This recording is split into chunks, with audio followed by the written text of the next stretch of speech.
So last week, we just got a state of play from Sony, and we got some amazing announcements out of that state of play. I mean, Final Fantasy 16 looks amazing.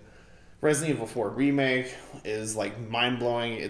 I can't even fathom what that game is going to be. We got lots of VR news. I mean, it was a very positive showing for Sony. I think it was one of their best state of plays. We also got the news that they were bringing Spider-Man to PC, which is excellent news. I've seen mixed response, though, which is unfortunate. I mean, it's not a bad thing. It's a great thing. And I think there's a lot to this strategy from Sony. It's not just as simple as, let's put our games on PC so we make lots of money. There's a little bit more to it. So, welcome back to Pixel Positive Gaming, and let's kind of dig in just a little bit. This will probably be a quicker video, but let's just dig in to Sony's strategy here on putting some games on PC. So in the past, Sony was very strict about their games. Their games were on PlayStation. That's it. You could not play them on PC. And I mean, Xbox used to be that way as well. But of course, recently with the Xbox One, Xbox has become very friendly with PC. We have Xbox Game Pass on PC. We get basically day and date almost everything from Microsoft on PC. We even get PC exclusives from Microsoft with games like Age of Empires. So Sony recently started putting their games on PC as ports. I mean, we've got Horizon Zero Dawn, Days Gone, Death Stranding, that sort of thing. With the recent state of play, they announced that Spider-Man would be coming to PC, which is not shocking at all. I mean, it makes total sense. We've gotten confirmation from Sony at earnings calls and things that they want to continue investing in the PC market. And why wouldn't they? It's a huge market of people that could buy their games, make them lots and lots of money. I mean, Sony's earnings on PC is forecasted to just grow by huge amounts. So I do think there's a little bit more to it, though, and I'm sure it's been talked about, but I just wanted to highlight it. They're doing this to get PC players to jump into the PlayStation ecosystem. You play Spider-Man on Steam, say you're a PC player, you play Spider-Man on Steam, you love it. The game's been out for years. It's very popular. It's an amazing game. Spider-Man on the PS4, PS5 is absolutely incredible. It's phenomenal. Insomniac knocked it out of the park. So you're a PC gamer, you play this game, you missed it, you don't have PlayStation, so you finally are playing it. It's incredible. You loved it. And, well, Spider-Man 2 is around the corner. That's going to be on PS5 first. And this is, of course, in a world where we could actually find PS5s.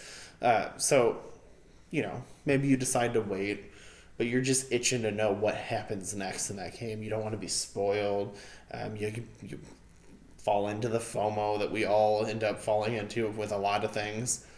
So you decide, okay, I'm going to buy a PS5 so I can play these games quicker. And there you go. They sold you a PlayStation. They're trying to expand their foothold. I mean, they're trying to make more money, of course, but they're also trying to get more people into the PlayStation ecosystem. And we've got a lot of these games now popping up on PlayStation Plus Extra and Premium. So, okay, you buy a PlayStation 5 and you say you play some of the PlayStation games on your PC, so then you get a PS5 so you can play some of the sequels. And then you decide, okay, I'm going to sub to PS Extra or PS Premium. And then you have access to all these other PlayStation games as well. So they're just trying to grow their ecosystem. I mean, it makes sense. It's a pretty straightforward strategy. And I think the other component in this is Sony's going a bit more multimedia with a lot of their game franchises. We just got confirmation about a God of War TV show, a Horizon Zero Dawn TV show, for some reason, a Gran Turismo TV show. I don't really know about that one.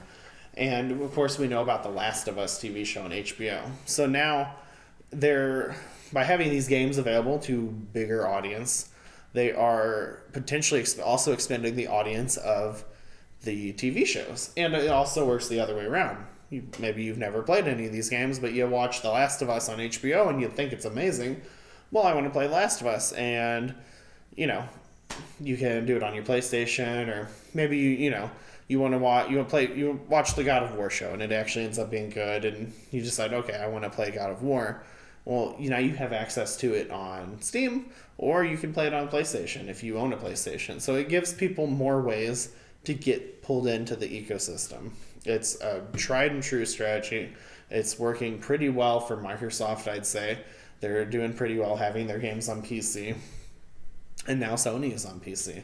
The big question, which I think we all know the answer to, is will Nintendo ever go to PC? I kind of doubt it. I mean, anything is possible, but I